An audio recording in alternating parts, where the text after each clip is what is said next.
Hello students, मैं कृष्णपाल सिंह, सहायक आचार्य भूगोल लेके आया हूँ आज पुनः एक नए वीडियो। और आज हम अपने इस वीडियो में बात करेंगे प्रशांत महासागर की धाराओं की। इससे पहले हमने अटलांटिक महासागर की धाराओं के बारे में विस्तार से जाना। इस वीडियो में हम प्रशांत महासागर में प्रवाहित होने वाली प्रमुख महासागरीय धाराओं के बारे में चर्चा करेंगे। तो चलिए दोस्तों, वीडियो शुरू करते हैं। तो सबसे पहले हम बात करते हैं उत्तरी प्रशांत महासागर में प्रवाहित होने वाली प्रमुख धाराओं की, कि उत्तरी प्रशांत महासागर में कौन कौन सी धाराएं प्रवाहित होती हैं। तो जिस प्रकार से हमने इससे पहले वीडियो में देखा, अटलांटिक महासागर में धाराओं का उत्तरी और दक्षिणी दोनों ही हिस्सों में वृत्ताकार प्रारूप बनता है, उसी तरीके से प्रशांत महासागर में भी वृत्ताकार प्रारूप में महासागरीय धाराएं पाई जाती हैं। और इन धाराओं का वृत्ताकार प्रारूप का बनना प्रमुख रूप से पृथ्वी के घूर्णन की वजह से उत्पन्न कोरियोलिस बल की वजह से है, जिससे धाराएं अपनी दिशा परिवर्तित करती हैं और इस वजह से महासागरीय क्षेत्रों में ये वृत्ताकार प्रारूप धाराओं का निर्मित होता है। तो चलिए सबसे पहले हम बात करते हैं उत्तरी प्रशांत महासागर में उत्तरी विषुवत रेखीय धारा की। तो ये उत्तरी विषुवत रेखीय धारा भूमध्य रेखा के उत्तर में 5 डिग्री से 30 डिग्री उत्तरी अक्षांश के मध्य पूर्व में मैक्सिको के तट से लेकर के पश्चिम में फिलीपींस द्वीप समूह तक प्रवाहित होती है। और ये व्यापारिक हवाओं के प्रभाव से ये धारा उत्पन्न होती है और यह एक गर्म जल की धारा है। अब बात करते हैं हम दूसरी धारा की, जो इसी उत्तरी विषुवत रेखीय धारा का अगला विस्तार है, और वो है क्यूरोसिवो की गर्म धारा। और उत्तरी विषुवत रेखीय धारा जब फिलीपींस द्वीप समूह के पास पछुआ हवाओं और पृथ्वी की परिभ्रमण शक्ति के प्रभाव में उत्तर और उत्तर पूर्व की ओर मुड़ जाती है तथा जापान के पूर्वी तट के सहारे प्रवाहित होती है,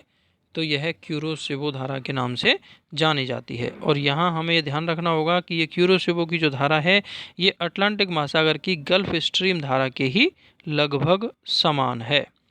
अर्थात जिस प्रकार से गल्फ स्ट्रीम धारा अटलांटिक महासागर में प्रवाहित होती है, लगभग उसी स्थिति में उसी क्षेत्रों में क्यूरोसिवो की धारा प्रशांत महासागर में प्रवाहित होती है। अगली धारा है सुसीमा की धारा। और 30 डिग्री उत्तरी अक्षांश के पास जब क्यूरोसिवो की धारा है, जब वो जापान के तट से टकराती है तो वो 2 शाखाओं में विभाजित हो जाती है, और उसका जो जल है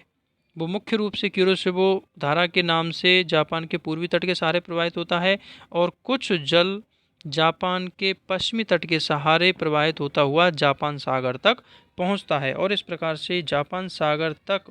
पहुंचने वाली यही जो शाखा है वो सुसीमा धारा के नाम से जानी जाती है, और यह एक गर्म जल की धारा है।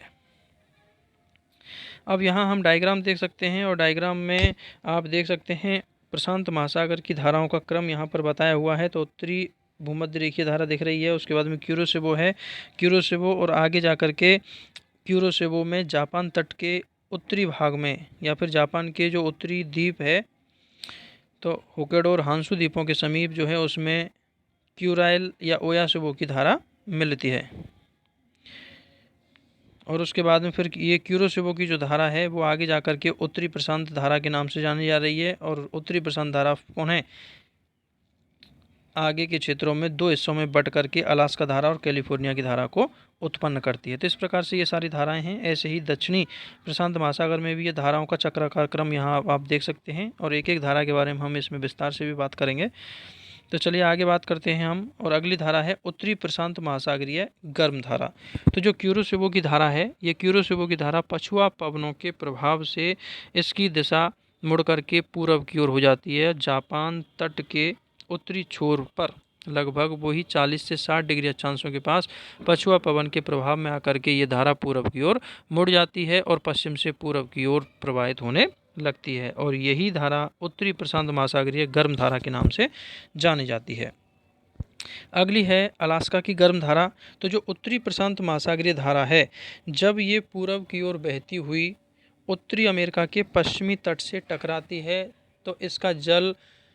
उत्तर और दक्षिण दोनों ही दिशाओं में मुड़ जाता है। अर्थात इसका कुछ जल उत्तर की ओर मुड़ जाता है और कुछ जल दक्षिण की ओर मुड़ जाता है। तो इसका जो उत्तरी भाग है वो उत्तरी भाग उत्तर की ओर प्रवाहित होते हुए अलास्का के तट के सहारे सहारे बहने लगता है और अलास्का के सहारे बहने वाली ये जो धारा है यही धारा अलास्का धारा के नाम से जानी जाती है।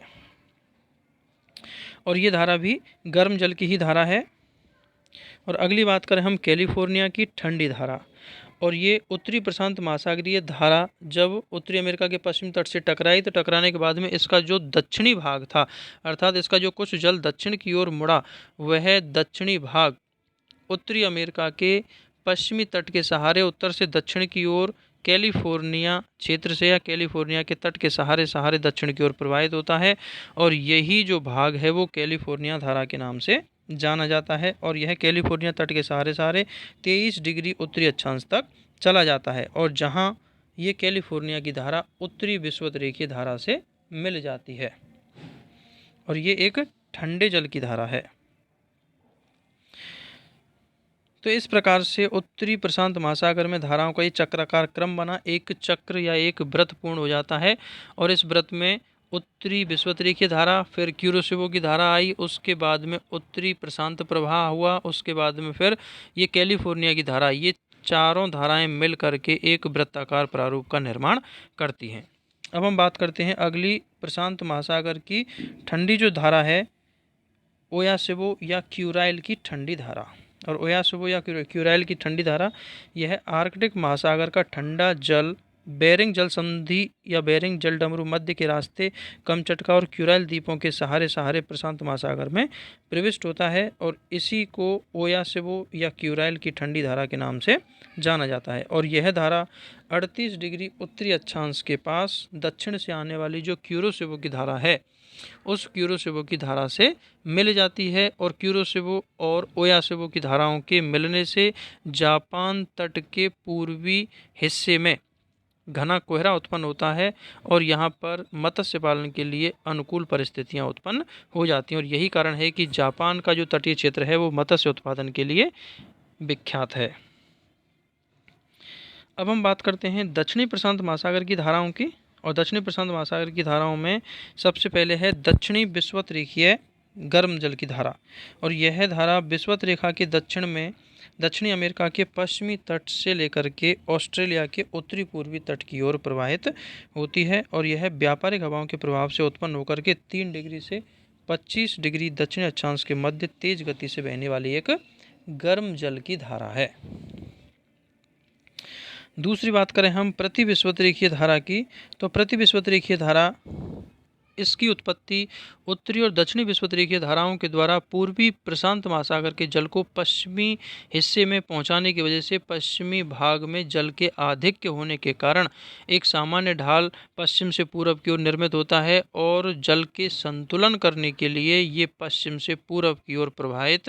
होने लगती है, और इसी को प्रति विषुवत-रेखीय धारा के नाम से जाना जाता है, क्योंकि यह सामान्यतया उत्तरी और दक्षिणी विषुवत-रेखीय धाराओं के विपरीत दिशा में प्रवाहित होती है, इसीलिए इसको प्रति विषुवत-रेखीय धारा कहा जाता है। अब हम बात करते हैं दक्षिणी प्रशांत की अगली धारा की, और वो है पूर्वी ऑस्ट्रेलियन धारा। तो जो दक्षिणी विषुवत-रेखीय धारा है,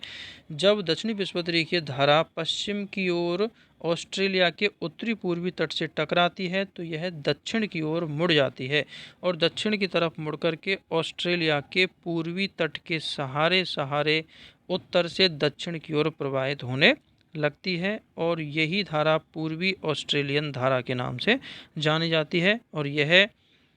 दक्षिणी विषुवत-रेखीय धारा का ही विस्तार है और गर्म जल की धारा है।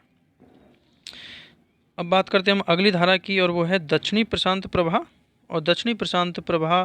तो जो पूर्वी ऑस्ट्रेलियन धारा है ये 40 डिग्री से 60 डिग्री अक्षांशों के मध्य पछुआ पवनों के प्रभाव में आकर के पूर्व की ओर मुड़ जाता है, और इस प्रकार से दक्षिणी प्रशांत महासागर में पश्चिम से पूर्व की ओर महासागरीय धाराओं का प्रवाह होने लगता है, और इसी को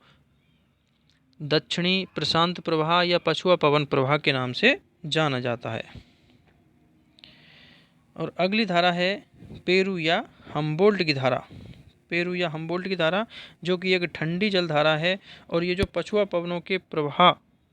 प्रभाव की वजह से दक्षिणी प्रशांत का जो प्रवाह है या जो पछुआ पवन प्रवाह है, तो वो जब आगे जाकर के दक्षिणी अमेरिका के दक्षिणी छोर से टकराता है तो यह उत्तर की तरफ मुड़ जाता है और उत्तर की तरफ मुड़कर दक्षिणी अमेरिका के पश्चिमी तट के सहारे सहारे उत्तर की ओर पेरू तट के सहारे सहारे बहने लगता है। अर्थात दक्षिण अमेरिका के पश्चिमी तट पर ही पेरू देश स्थित है और पेरू तट के सहारे यह धारा दक्षिण से उत्तर की ओर प्रवाहित होती है और यह चूंकि दक्षिणी क्षेत्रों के ठंडे जल को भूमध्य रेखीय प्रदेशों की ओर ले जाती है, अतः यह एक